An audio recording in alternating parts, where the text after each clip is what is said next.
Hello everyone, welcome back to Dikesh भैया। आज के वीडियो में हम लोग पढ़ने वाले हैं तुम्हारे नेकलेस चैप्टर को। इस चैप्टर का एक्सप्लेनेशन देने के बाद मैं जा रहा हूँ तुम्हारा the book that saved the earth chapter का भी एक्सप्लेनेशन कर दूंगा। मतलब 3-4 दिनों में वो चैप्टर की वीडियो भी तुम्हें इस चैनल में देखने को मिल जाएगी एंड उसके बाद तुम्हारा पूरा का पूरा 10th का सिलेबस कंप्लीट हो जाएगा। बस एक पोएम का एक्सप्लेनेशन छूट जाएगा। जल्दी से कमेंट सेक्शन में गेस करके बताओ वो कौन सा पोएम है। आई होप सो तुम सबने गेस कर ही लिया होगा। तो देखो, लालची नहीं हो रहा हूँ। अभी मेरे इंस्टाग्राम में 3K फॉलोअर्स है, तो जल्दी से 10K करवा दो और जिस दिन तुम करवाओगे उसी दिन मैं अपलोड कर दूंगा। सिर्फ 7K तो करवाने हैं, करवा ही दोगे तुम लोग। और वैसे नहीं भी करवाओगे तो भी अपलोड करना ही है, बट फिर भी सपने देखने में क्या जाता है। तो चलो अब द नेकलेस चैप्टर का एक्सप्लेनेशन स्टार्ट करते हैं। तुम्हारा ये जो द नेकलेस स्टोरी है ना, ये बहुत ही ज्यादा इंटरेस्टिंग है और खास करके स्टोरी के एंड में तुम सबका माइंड एकदम ब्लो कर जाएगा। आई मीन तुम लोग सोचोगे ओ फक, ये क्या हो गया। हाँ, तो ये कुछ उसी टाइप का स्टोरी है। तो इस स्टोरी में एक मैटिल्डा नाम की लड़की है जिसे एक बहुत ही बड़े ग्रैंड पार्टी में इनवाइट किया जाता है। लेकिन जो मैटिल्डा थी ना, उसके पास सुंदर कपड़े तो थे लेकिन उसके पास एक भी अच्छा नेकलेस नहीं था। इसलिए वो अपनी एक रिच फ्रेंड से एक नेकलेस बोरो करती है, लेकिन फिर आगे चलकर वो उस नेकलेस को खो देती है। अब इसके बाद क्या होता है ये तो हम स्टोरी में ही जानेंगे। और जैसा कि मैंने कहा, इस स्टोरी के एंड में एक बहुत ही इंटरेस्टिंग सा ट्विस्ट है। तो चलो अब डिटेल में चैप्टर का एक्सप्लेनेशन स्टार्ट करते हैं। तो स्टोरी कुछ ऐसे स्टार्ट हो रहा है और हमें पता चल रहा है कि मैटिल्डा की किस्मत बहुत ही ज्यादा खराब थी। वैसे तो मैटिल्डा बहुत ही खूबसूरत, जवान सी, सुंदर सी लड़की थी, लेकिन फिर भी उसका जन्म एक गरीब या फिर कह सकते हो मिडिल क्लास क्लर्क के फैमिली में हो गया था। मानो ऐसा लगता हो ना कि गलती से मैटिल्डा का जन्म किसी अमीर फैमिली में ना होकर किसी क्लर्क के फैमिली में हो गया था। तो इसलिए जो मैटिल्डा के पेरेंट्स थे वो इतने अमीर नहीं थे कि वो अच्छा खासा दहेज जमा कर सके, और इसलिए मैटिल्डा के पास ऐसा कोई भी तरीका नहीं था जिससे वो एक अमीर लड़की को पटा सके। मतलब ये पॉसिबल ही नहीं था कि मैटिल्डा को कोई एक अमीर लड़का जानेगा या फिर पसंद करेगा या फिर प्यार करेगा। क्योंकि देखो, ऑब्वियस सी बात है, तुम जैसे सोसाइटी में रहते हो तुम्हें तुम्हारा लाइफ पार्टनर भी वैसा ही मिलेगा। जैसे सपोज तुम लड़की हो और तुम मिडिल क्लास फैमिली वाले सोसाइटी में रह रहे हो, तो ऐसा तो नहीं है ना कि कोई राजकुमार आके तुमसे शादी कर लेगा। तुम्हारा भी जो लाइफ पार्टनर बनेगा वो भी कोई मिडिल क्लास फैमिली का लड़का ही होगा मोस्ट प्रोबेबली। और वैसे ही तुम लड़के हो, मिडिल क्लास फैमिली में रह रहे हो और ठीक ठाक कमा लेते हो, तो तुम्हारी भी जो लाइफ पार्टनर बनेगी वो भी कोई डिसेंट सी मिडिल क्लास फैमिली वाली लड़की ही होगी। अब ऐसा तो नहीं है ना कि तुम्हें कोई सुगर मॉमी मिल जाएगी। तो वही मैटिल्डा का भी हाल था। भले ही वो बहुत ज्यादा खूबसूरत थी, लेकिन वो एक मिडिल क्लास फैमिली में जन्मी थी, इसलिए उसका शादी कोई अमीर लड़के से तो होने नहीं वाला था। फिर हमें आगे पता चलता है कि मैटिल्डा बोर्ड ऑफ एजुकेशन के एक छोटे से क्लर्क से शादी करती है। लेकिन मैटिल्डा इस शादी से बिल्कुल भी खुश नहीं थी। मैटिल्डा ने ये शादी समझौते में आकर करा था और इसलिए मैटिल्डा बहुत ही ज्यादा अनहैप्पी रहती थी। मैटिल्डा हमेशा सपना देखा करती थी रिच और लग्जरियस लाइफ जीने का, और साथ ही साथ मैटिल्डा शादी के बाद जिस अपार्टमेंट में रहती थी उस अपार्टमेंट का हाल बहुत ही बुरा था, क्योंकि मैटिल्डा जहाँ रहती थी वहाँ की दीवारें बहुत ही ज्यादा घिसी हुई थी और उसके घर में जो कुर्सियां थी वो भी बहुत ज्यादा पुरानी थी। और ये सभी चीज को देखकर मैटिल्डा को बहुत ही ज्यादा गुस्सा आता था। मैटिल्डा इस चीज को डाइजेस्ट नहीं कर पाती थी कि वो एक मिडिल क्लास फैमिली में जी रही है। वो सिर्फ लग्जरियस लाइफ जीने की सपना देखा करती थी। फिर आगे हमें पता चलता है कि मैटिल्डा का हस्बैंड का नाम लोएजल था, और मैटिल्डा जब भी अपने हस्बैंड के साथ डिनर करने बैठती थी तो उसका जो हस्बैंड था वो उसके खाने की बहुत तारीफ किया करता था। जैसे खाने का ढक्कन खोलकर वो स्मेल करके बोलता था, ओह ये कितनी अच्छी पॉट पाई है, मैं तो इससे बेहतर कुछ भी नहीं जानता। लेकिन उस वक्त भी मैटिल्डा हमेशा एलिगेंट डिनर्स के बारे में सोचा करती थी, जिसमें सिल्वर प्लेट्स में अनोखे अनोखे डिशेस सर्व किए जाते थे, बेसिकली रॉयल और टेस्टी खाना। लेकिन असलियत में मैटिल्डा के पास ना तो अच्छे चम्मच थे, ना तो अच्छे फॉर्क थे और ना ही अच्छे ज्वेलरीज थे। लेकिन जो मैटिल्डा थी वो बहुत ही ज्यादा मैटेरियलिस्टिक पर्सन थी, उसे यही सब चीजें चाहिए थी। तो यहाँ पे हमें ये समझ में आ रहा है कि जो मैटिल्डा का हस्बैंड है ना, उसके पास जो भी चीज है वो उससे बहुत ही ज्यादा सेटिस्फाइड है, बेसिकली खुश है। लेकिन वहीं दूसरी तरफ जो मैटिल्डा है वो बिल्कुल भी खुश नहीं है। वो हमेशा रिच और लग्जरियस लाइफ जीने की सपने देखा करती है और मैटिल्डा को छोटी छोटी चीजें खुशियां नहीं देती है। फिर आगे हमें पता चलता है कि मैटिल्डा की एक बहुत ही ज्यादा रिच दोस्त है जिसका नाम है मिमी फॉरेस्टियर। लेकिन मैटिल्डा को उसके घर जाना बिल्कुल भी पसंद नहीं है, क्योंकि मैटिल्डा जब भी उसके घर जाती है और वापस अपने घर आती है तब उसे बहुत ही ज्यादा डिसअपॉइंटेड फील होता है। और देखो, इस बात से मैं खुद थोड़ा सा एग्री करता हूँ, क्योंकि जब मैं छोटा बच्चा था और तब मैं अपने दोस्तों के घर जाता था जिनके पास इलेक्ट्रिक स्केटबोर्ड और महंगी महंगी साइकिल हुआ करती थी, और फिर जब मैं वापस घर आता था तो मुझे भी बुरा लगता था कि मुझे भी वो सारी चीजें चाहिए। लेकिन उस वक्त मैं अपने पेरेंट्स से जिद भी नहीं कर सकता था। क्योंकि हमारी फाइनेंशियल स्टेट उतनी भी अच्छी नहीं थी। वो वैसा ही मैटिल्डा भी फील करती थी। जब वो अपने रिच फ्रेंड के घर जाती थी और वापस अपने घर आती थी तो उसे बहुत ही ज्यादा डिसअपॉइंटेड फील होता था, क्योंकि उसके दोस्त के पास सब कुछ था लेकिन मैटिल्डा के पास कुछ भी नहीं था। अब यहाँ से ध्यान से सुनना। एक शाम की बात है जब मैटिल्डा का हस्बैंड मिस्टर लॉयजल एक कार्ड लेके अपने घर आता है। तुम्हारे लिए मैं कुछ लेकर आया हूँ मैटिल्डा, देखो।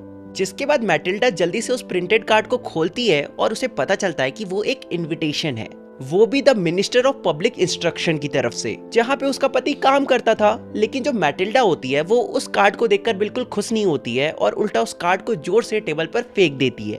भला मैं इस इनविटेशन का क्या करूंगी?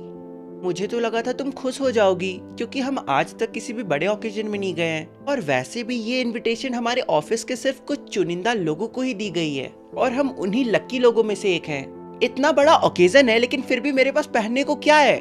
मेरे पास तो ढंग के कपड़े भी नहीं है। अरे लेकिन मैटिल्डा, तुम्हारे पास वो ड्रेस है ना जो तुम मेरे साथ थिएटर में पहनकर जाया करती थी? उस ड्रेस में मुझे तुम काफी अच्छी लगती थी।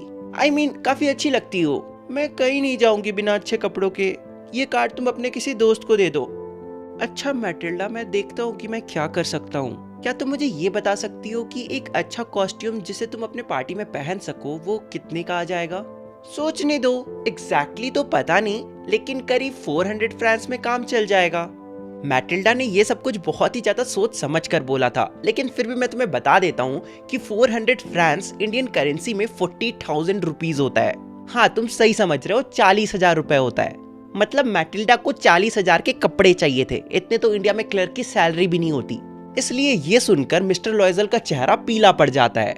इसके बाद हमें पता चलता है कि मिस्टर लॉयजल ने कुछ पैसे सेव करे थे ताकि वो अगले समर अपने दोस्तों के साथ हंटिंग में जा सके, और इसलिए मिस्टर लॉयजल को एक अच्छा सा हंटिंग गन खरीदना था। लेकिन वो अपने सपने को मार कर बोलते हैं कि कोई बात नहीं, मैं तुम्हें 400 फ्रैंक्स दे दूंगा और तुम उससे एक अच्छा सा प्रिटी सा ड्रेस खरीद लेना। ओके, ठीक है ना मैटिल्डा? अब देखो, क्योंकि मेरी वीडियोस को लड़कियां भी देखती है तो मैं तुम्हें बता देता हूँ कि आजकल के लड़कों से ऐसा उम्मीद मत रखना। मिस्टर लॉयजल जैसा हस्बैंड तुम्हें सिर्फ स्टोरियों में ही देखने को मिलेगा। और वैसे दूसरी तरफ मैं आज की जिंजी लड़कियों से भी ज्यादा उम्मीद नहीं रखता। रिसेंटली ही मेरा ब्रेकअप हुआ और रीजन बताऊंगा तो तुम लोग रोने लगोगे। खैर, स्टोरी में आगे बढ़ते हैं। इसके बाद मैटिल्डा का ड्रेस ऑलमोस्ट बन गया था और बॉल पार्टी आने में भी सिर्फ कुछ ही दिन बाकी थे। लेकिन फिर मिस्टर लॉयजल नोटिस करते हैं कि मैटिल्डा अभी भी थोड़ा नाराज है। तो एक इवनिंग मिस्टर लॉयजल मैटिल्डा से जाके पूछते हैं कि मैं 2-3 दिन से देख रहा हूँ कि तुम काफी दुखी रह रहे हो। क्या बात है मैटिल्डा? आखिर अब क्या प्रॉब्लम है?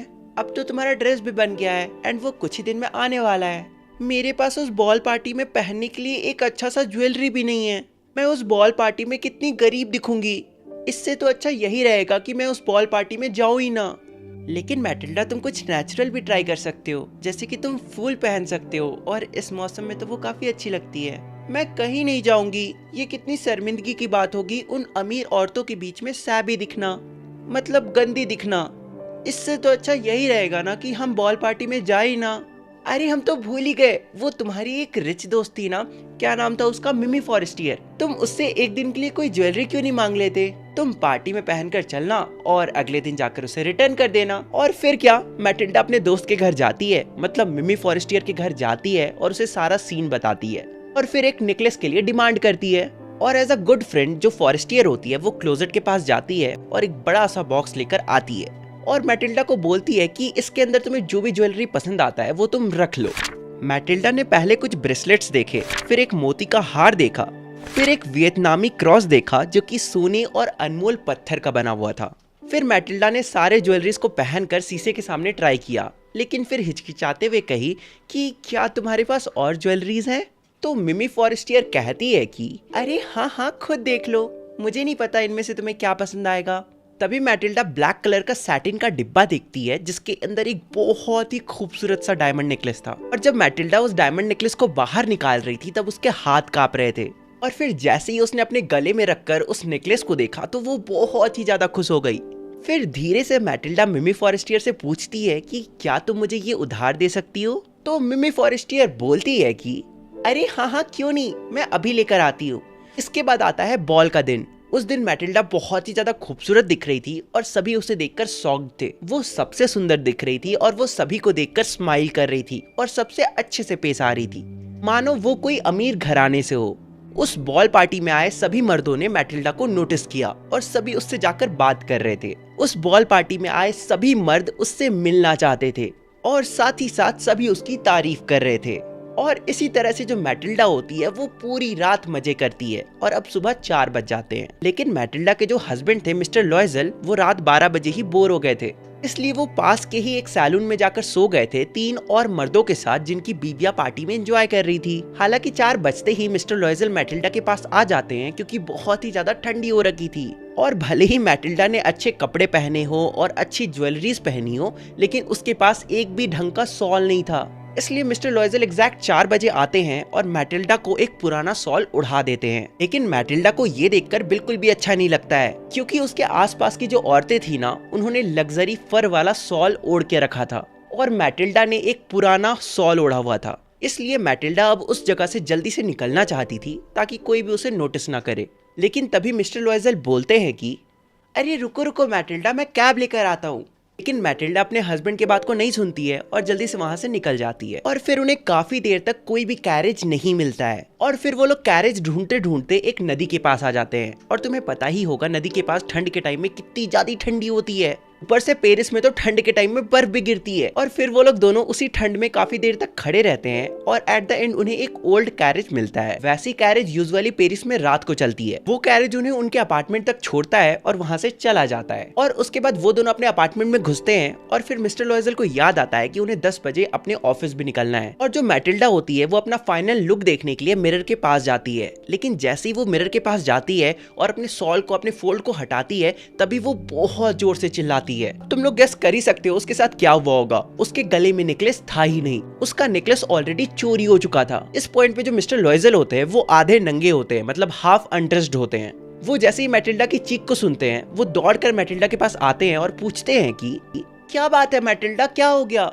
मेरे पास अब मिमी फॉरेस्टियर की नेकलेस नहीं है। ये कैसे हो सकता है? ये तो मुमकिन ही नहीं है। इसके बाद दोनों मिलकर नेकलेस को हर जगह ढूंढते हैं, पॉकेट्स में, फोल्ड्स में, हर जगह पर, लेकिन उन्हें वो नेकलेस कहीं पर भी दिखाई नहीं देता है। फिर मिस्टर लॉयजल पूछते हैं कि मैटिल्डा, जब तुम मिनिस्टर के घर से निकली थी, क्या तब तुम्हारे पास नेकलेस था? हाँ, मैंने महसूस किया था, तब वो नेकलेस मेरे गले में ही था। अगर नेकलेस चलते वक्त स्ट्रीट में गिरता तो हमें सुनाई देता, लेकिन हमें कुछ भी सुनाई नहीं दिया। इसका ये मतलब है कि वो नेकलेस जरूर कैब में ही छूट गया होगा, जिस कैब से हम घर आए थे। मैटिल्डा, क्या तुमने कैब का नंबर नोट किया था? नहीं, मैं क्यों करूंगी? क्या तुमने चेक किया था? नहीं, मैंने भी नहीं किया था। इसके बाद दोनों जाकर पुलिस कंप्लेंट करते हैं और उसके बाद न्यूज़पेपर में एडवर्टाइजमेंट भी छपवाते हैं। ये लिखवाते हैं कि अगर ये नेकलेस किसी को मिलता है तो प्लीज हमें संपर्क करे, बदले में हम उसे रिवार्ड भी देंगे। इसके बाद उनका वो दिन बहुत ही ज्यादा बेकार जाता है। जो मिस्टर लॉयजल होते हैं वो दिन भर नेकलेस ढूंढने में अपना टाइम वेस्ट कर देते हैं, लेकिन उन्हें वो नेकलेस नहीं मिलता है। अच्छा सुनो मैटिल्डा, तुम अपनी दोस्त को एक नोट लिखो और उस नोट में ये लिखना कि तुमने नेकलेस का हुक तोड़ दिया है और इसलिए तुम्हें कुछ वक्त चाहिए ताकि तुम उस नेकलेस के हुक को बनाकर उसे रिटर्न कर सको। इसके बाद मैटिल्डा वैसा ही लिखती है जैसा लॉयजल बोलते हैं। फिर करीब 1 वीक बीत जाता है और तब भी उन्हें नेकलेस नहीं मिलता है और अब उनकी होप पूरी तरह से टूट चुकी थी कि उन्हें नेकलेस वापस मिलेगा। फिर एक दिन वो लोग ज्वेलरी शॉप में बिल्कुल उसी तरह की एक नेकलेस को देखते हैं। फिर जब वो उस नेकलेस का प्राइस पता करते हैं तो वो था 40,000 फ्रैंक्स। इसके बाद वो जो शॉपकीपर होता है वो थोड़ा बहुत डिस्काउंट लगाता है और उस डायमंड का फाइनल प्राइस बताता है, जो कि था 36,000 फ्रैंक्स। और जिन्हें नहीं पता वो करीब इंडियन रुपीज में 36 लाख रुपीज होता है। अब देखो मैटिल्डा और उसके हस्बैंड के पास और कोई ऑप्शन बचा नहीं था, इसलिए वो उस डायमंड नेकलेस को खरीद लेते हैं। लेकिन उनके पास इतने पैसे तो थे नहीं। मिस्टर लॉयजल के पास 18,000 फ्रैंक्स था जो उसके पिताजी ने उसके लिए छोड़ रखा था और फिर बाकी के 18,000 फ्रैंक्स का मिस्टर लॉयजल उधार ले लेते हैं, क्योंकि डायमंड नेकलेस टोटल 36,000 फ्रैंक्स की थी ना। इसके बाद क्या, मैटिल्डा न्यू डायमंड नेकलेस लेके जाती है और अपने दोस्त को जाकर दे देती है। तो उस वक्त जो फॉरेस्टियर होती है, मैटिल्डा की जो दोस्त होती है, वो बहुत ही धीमी आवाज में कहती है, मैटिल्डा तुम्हें मुझे ये नेकलेस पहले लौटाना चाहिए था, मुझे इसकी जरूरत पड़ सकती थी ना। इसके बाद ऐसा कुछ खास नहीं होता है। मिमी फॉरेस्टियर उस नेकलेस बॉक्स को लेती है और अपने पास रख लेती है। वो इवन उस बॉक्स को खोल करके देखती भी नहीं है। अब अगर तुम सबको लग रहा है कि यहाँ से अब तो सारी प्रॉब्लम खत्म हो गई, तो ऐसा कुछ नहीं है। यहाँ से तो मेन प्रॉब्लम शुरू होता है। मैटिल्डा को अपने घर से मेड को निकालना पड़ता है, क्योंकि उनके पास अब इतने पैसे नहीं थे कि वो कोई नौकरानी रख सके। अब मैटिल्डा को सारा काम खुद से करना पड़ रहा था। कुछ ही वक्त बाद मैटिल्डा को अपना अपार्टमेंट भी छोड़ना पड़ता है, और फिर एक छोटे से घर में जाकर शिफ्ट होना पड़ता है। अब उनका जो लाइफ था वो बद से बदतर हो चुका था। मैटिल्डा जो पहले लग्जरियस लाइफ जीने की सपने देखा करती थी, वो भी जब वो मिडिल क्लास की थी, अब वो ना घर की रही थी ना ही घाट की। अब मैटिल्डा को खुद से बर्तन और कपड़े भी धोने पड़ते थे, और साथ ही साथ ये कम नहीं था जो उसे हर सुबह पानी लेने सड़क पर जाना पड़ता था और फिर पानी को ढोकर वापस अपने घर तक लाना पड़ता था। और मैटिल्डा की लाइफ अगले 10 साल तक बिल्कुल ऐसे ही चलती है, क्योंकि उन्हें 10 साल लग जाते हैं बचे हुए 18,000 फ्रैंक्स को कलेक्ट करने में, जमा करने में और उस नेकलेस का कर्ज उतारने में। लेकिन इन 10 सालों में जो मैटिल्डा थी वो पूरी तरह से बदल चुकी थी। मैटिल्डा ना तो पहले की तरह सुंदर थी और ना ही पहले की तरह विनम्र थी। अब वो बहुत ही ज्यादा रफ औरत बन चुकी थी, क्योंकि अब वो सबसे बहुत ही ज्यादा रफ आवाज में बातें करती थी। मैटिल्डा के अब बाल भी सवरे नहीं रहते थे और उसके जो हाथ थे वो पूरे के पूरे लाल हो चुके थे। कभी कभी जब मैटिल्डा का हस्बैंड मिस्टर लॉयजल ऑफिस में होता था, तब मैटिल्डा खिड़की के पास बैठकर उस दिन के बारे में सोचती थी जिस दिन वो बहुत ही ज्यादा सुंदर दिख रही थी। बेसिकली वो उस बॉल पार्टी के बारे में सोचती थी जब सभी लोग बस उसे ही नोटिस कर रहे थे, सब उससे मिलना चाहते थे। वहां पे जितने भी मर्द थे सभी उसे अप्रोच कर रहे थे। वो ये सोचा करती थी कि अगर उस दिन वो नेकलेस नहीं खोया हुआ होता तो आज उसकी लाइफ कैसी होती। वो ये भी सोचा करती थी कि ये जिंदगी कितनी अजीब है ना, एक छोटा सा इंसिडेंट लाइफ में कितना कुछ चेंज कर सकता है। इसके बाद हमें पता चलता है कि मिस्टर लॉयजल का भी जो पिछला 10 साल था ना, वो कुछ खास नहीं गया था। उनका हालत तो और भी ज्यादा बदतर था, क्योंकि वो दिन भर क्लर्क का काम करते थे और शाम में आकर किसी मर्चेंट के लिए अकाउंटिंग का काम करते थे, मतलब पैसों का हिसाब किताब करना और क्या। और अगर तुम्हें लग रहा है कि बस इतना ही काम करते थे, तो ऐसा नहीं है। फिर वो रात में पेजेस को प्रिंट किया करते थे, जिसका वो 5 स्यू चार्ज करते थे। जिन्हें नहीं पता, स्यू पेरिस की करेंसी होती थी, अभी नहीं है, पहले हुआ करती थी। तो यहाँ पे तुम सबको ये समझ में आ गया होगा कि पिछला 10 साल मिस्टर लॉयजल और मैटिल्डा के लिए कितना ज्यादा हार्श था। एक छोटे से इंसिडेंट ने उनका पूरा जिंदगी बदल कर रख दिया था। मैटिल्डा को एक छोटे से घर में रहकर घर का सारा काम करना पड़ता था, पूरा घर अकेले संभालना पड़ता था, और मिस्टर लॉयजल को दिन रात काम करना पड़ता था ताकि वो कर्ज चुका सके। और इन 10 सालों में सब कुछ बदल चुका था। अब देखो, अब जो इंसिडेंट होता है ना, इसे ध्यान से सुनना, तुम्हें बहुत मजा आएगा। एक संडे मैटिल्डा वॉक पे जाती है चैम्प्स एलिस नाम की जगह पर। तभी वहां पर उसे मिमी फॉरेस्टियर दिखाई देती है। 10 साल बाद भी जो मिमी फॉरेस्टियर थी वो बहुत ही ज्यादा खूबसूरत दिख रही थी, बहुत ही ज्यादा ब्यूटीफुल दिख रही थी और बहुत ही ज्यादा यंग दिख रही थी, और साथ ही साथ बहुत ज्यादा अट्रैक्टिव भी थी। मैटिल्डा सोचती है कि अब तो उसने डायमंड का कर्ज दे दिया है, तो अब तो वो उससे फेस टू फेस जाकर बात कर ही सकती है। इसलिए वो हिम्मत इकट्ठा करती है और मिमी फॉरेस्टियर के पास जाकर बोलती है कि गुड मॉर्निंग जिनी, मुझे लगता है आपको कोई गलतफहमी हुई है, मैं आपको नहीं जानती हूँ। अरे नहीं नहीं, मुझसे कोई भूल नहीं हुआ है, मैं मैटिल्डा हूँ, तुम मुझे जानती हो। ओह माय पुअर मैटिल्डा, तुम इतनी कैसे बदल गई? सच कहूँ तो ये सब कुछ तुम्हारी वजह से हुआ है। याद है तुमने 10 साल पहले मुझे डायमंड नेकलेस दिया था और मैंने उस नेकलेस को खो दिया था, और फिर हमें 10 साल लग गए उस डायमंड नेकलेस का कर्ज चुकाने में। मैटिल्डा, भला मेरी वजह से तुम्हारी ये हालत कैसे हो सकती है? और रही नेकलेस की बात, वो तो तुमने मुझे रिटर्न कर दिया था ना? नहीं नहीं, तुम्हारे पास जो डायमंड नेकलेस है वो बिल्कुल वैसा ही डायमंड नेकलेस है जैसा तुमने मुझे दिया था। मुझे ज्वेलरी शॉप से तुम्हें नया डायमंड नेकलेस खरीद कर देना पड़ा था, जिसकी वजह से पिछले 10 साल से हम कर्ज में थे, और उसी वजह से मेरी ऐसी हालत हो चुकी है। ओह माय पुअर मैटिल्डा, मैंने जो तुम्हें नेकलेस दिया था ना, वो असली नहीं थे, वो नकली डायमंड नेकलेस था, और उस नेकलेस का प्राइस तो 500 फ्रैंक्स भी नहीं होगा।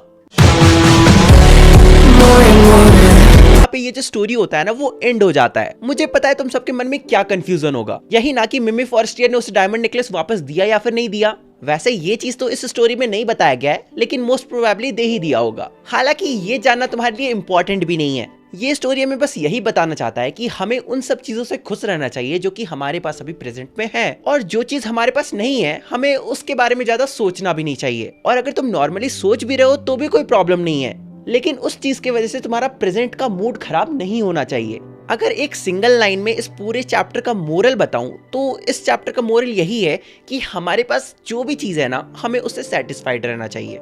तुम लोग मुझसे ही सीख सकते हो, मेरे पास जो भी है मैं उससे सेटिस्फाइड रहता हूँ। लाइक देख लो, मुझे नहीं चाहिए मर्सिडीज, मैं BMW चलाकर ही खुश हूँ। मुझे नहीं चाहिए अपने रूम में 5 स्टार एक्सपीरियंस, मैं 4 स्टार में ही खुश हूँ। मुझे नहीं चाहिए बोस का पर्सनल होम थिएटर, मैं LG के होम थिएटर में ही खुश हूँ। मुझे नहीं चाहिए 10 लाख के जूते का कलेक्शन, मैं 4 लाख के जूते के कलेक्शन में ही खुश हूँ। तो तुम्हारे पास जो भी हो उससे सेटिस्फाइड रहो मेरी तरह। अब तुम लोग से मिलते हैं अगले वीडियो में, तब तक के लिए बाय बाय। और हाँ, मुझे इंस्टाग्राम में फॉलो करना मत भूलना।